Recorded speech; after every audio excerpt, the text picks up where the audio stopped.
Bienvenue dans cette nouvelle année 2025. Nous sommes dans le 27 février. Bienvenue dans la 21e édition spéciale depuis ce centre de production.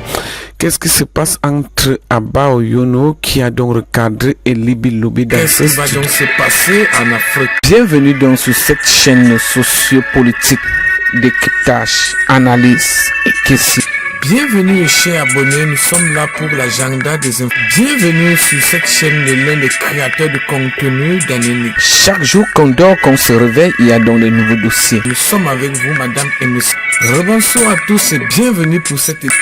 Madame et monsieur, nous commençons ce Il s'appelle donc Abba Oyono. Il a donc recadré sur Libi Lobi qui a donc tiré sur l'un des héros qui a donc défendu, si on peut donc dire, qui a beaucoup œuvré pour l'indépendance. Qu'est-ce qu'Abba Oyono a donc dit dans ce studio? Nous l'accueillons déjà. Mes amis, bienvenue donc sur cette édition. Vous savez donc qu'il a demandé le départ. Il a donc dit qu'il n'y aura donc pas les élections. Mes amis, c'est très chaud ce jour. Bienvenue sur cette édition. Nous allons donc prendre cette interview. La Cour d'appel du centre a vidé la saisine du MRC concernant la publication de la liste électorale nationale. Sa demande à ce sujet en se déclarant incompétente. Alors, quelle est la lecture juridique qu'on peut faire de cet acte de droit? Permettez que d'emblée je restitue le jeu et l'enjeu de ce à quoi nous assistons à l'heure actuelle. Parce que comme il faut le dire vraiment et dans un style très véridique, nous vivons une situation qui nous met mal à l'aise, nous autres juristes. Pourquoi est-ce que je le dis? Pour une raison très simple. Au-delà du déroulement des événements juridiques, j'ai la forte sensation que c'est la politique qui prend le pas sur le droit. La raison est la suivante. L'article 80 du Code électoral fait obligation, et on ne transige pas là-dessus, au directeur d'élection de Cameroun de publier au 30 décembre, la fin de l'année, la liste électorale nationale.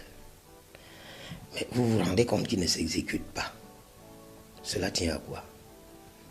Cela tient tout simplement à ce que vous avez autour dans notre environnement des gens qui veulent se maintenir au pouvoir éternellement, aux grandes dames du choix souverain des électeurs. Voilà le fil des événements. Voilà ce à quoi nous assistons. Il n'est pas normal que la loi fasse obligation à une autorité administrative, fût-elle indépendante, de publier à une date bien déterminée la liste électorale nationale et qu'elle ne le fasse pas.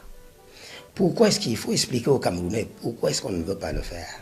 Parce que voyez-vous, je le dis assez clairement, pour avoir questionné au plan du droit des problématiques électorales, le pouvoir en place est toujours maintenu par la fraude. Et les Camerounais, de plus en plus conscients, s'inscrivent sur les listes électorales, ont appris à surveiller leur vote pour des besoins de transparence électorale. Publier une liste électorale nationale permet de régler 3 questions de transparence.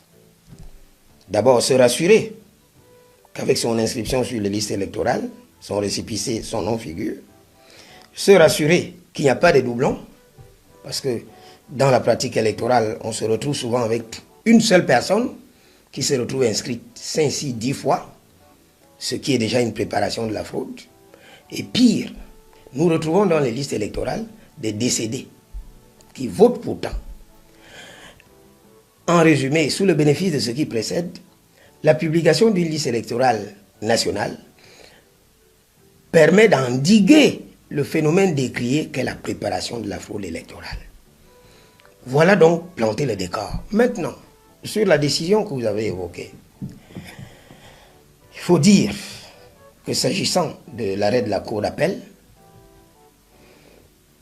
le MRC avait demandé au juge que l'on fasse obligation à Elecam de publier la liste électorale nationale. Le juge a déclaré son incompétence, se fondant sur le fait que sa compétence tirer l'article 421 du Code électoral, le situer à une phase post-publication de la liste pour vérifier les omissions, les doublons et autres erreurs. C'est la solution que le juge a adoptée. Mais moi, j'aurais pu penser autrement. J'aurais pu penser autrement si j'avais été à la place du juge. J'aurais pu faire droit à la requête du RMC du MRS et pour deux raisons fondamentales. Déjà, il y a l'article 50 de la Constitution qui dispose clairement, alinéa 1, que les décisions prises par le Conseil constitutionnel s'imposent à toutes les autorités juridictionnelles. Et on sait que le Conseil constitutionnel, le 21 janvier 2025, avait déjà donné une indication, parce que saisi pour la même cause par les MRC, le Conseil constitutionnel s'est déclaré indépendant et a indiqué dans sa motivation qu'il fallait que le plaignant aille mieux se pourvoir dans une procédure à double détente, d'abord en saisissant le Conseil électoral et en cas de rejet, la Cour d'appel compétente. Pourquoi ne non pas respecter la décision du Conseil constitutionnel? Il fallait le faire. C'est l'une des pistes qu'on aurait pu suggérer. Au juge de la Cour d'appel. Maintenant, ce que le juge de la Cour d'appel a fait est révélateur de ce que moi j'appelle, à mon sens, le déni de justice. Parce que le déni de justice ne se résume pas uniquement à vider la saisine pour quelques questions de forme. Quand on va vers le juge, on lui pose une question de fond. En l'occurrence, c'est laquelle? Demander, ordonner au directeur d'Élections Cameroun de publier la liste électorale nationale pour des questions de transparence. Lorsque la question de fond n'est pas réglée, il y a déni de justice. Il y a d'autant plus déni de justice que déjà en amont, le 21 janvier 2025, le Conseil constitutionnel s'était déclaré incompétent. Maintenant, la Cour d'appel se déclare incompétent. Alors, finalement, la question, qui est compétent? Vous voyez, nous sommes dans une situation d'inconfort institutionnel.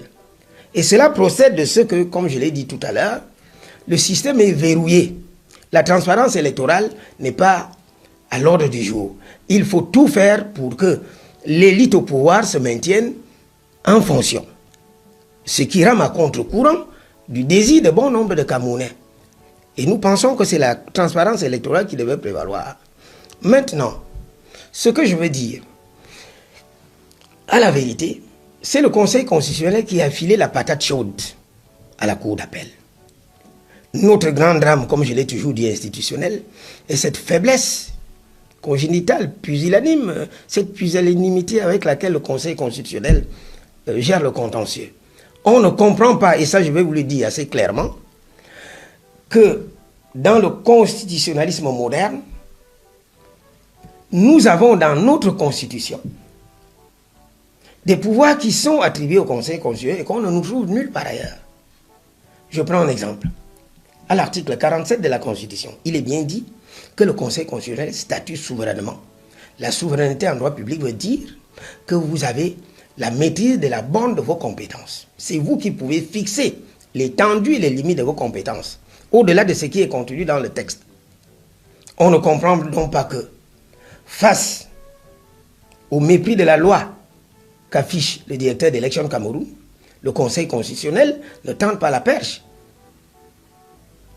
à la prévalence de la transparence électorale. 2. L'article 46 de la Constitution dispose clairement, in fine, que le Conseil constitutionnel est le régulateur du fonctionnement des institutions. Donc quand les institutions publiques fonctionnent mal, c'est le Conseil constitutionnel qui joue le rôle quasiment de juge de conflit. Et c'est ce que le Conseil constitutionnel aurait dû faire. Et troisièmement, l'article 48 de la Constitution dispose clairement que le Conseil constitutionnel veille à la régularité de l'élection, transparence. La première séquence de la régularité d'une élection, c'est la transparence électorale, qui cadre avec l'obligation légale faite au directeur de l'élection de Cameroun de publier la liste électorale nationale. Donc, pour me résumer, en combinaison des articles 46, 47 et 48 de la Constitution, le Conseil constitutionnel avait bien et bien les outils nécessaires pour jouer son rôle. Le Conseil ne l'a pas fait, a cédé la patate chaude à la Cour d'appel, qui également s'est déclarée incompétente. Nous sommes donc maintenant en présence de 2 décisions d'incompétence. Qui peut régler le problème? Il reste l'ouverture du juge administratif. Allons de ce côté. L'article 80 fait obligation, du Code électoral fait obligation au directeur général de l'élection de Cameroun de publier la liste électorale nationale. Quelle est la nature juridique de l'élection de Cameroun? C'est ce que l'on appelle en droit administratif une autorité administrative indépendante, dont les actes ressortissent à la compétence du juge administratif. Ce que le MRC reproche à l'élection de Cameroun, c'est de n'avoir pas fait droit à l'obligation de publier la liste.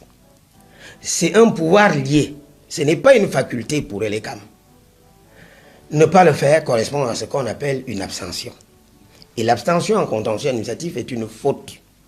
La voie donc du recours en réparation reste ouverte. Parce que le préjudice est manifeste. La transparence électorale n'y est pas. Mais ce n'est pas le but poursuivi par le MRC. Le but poursuivi par le MRC, c'est d'ordonner que l'on publie la liste électorale nationale afin que tout Camerounais puisse vérifier s'il n'y a pas eu tripatouillage.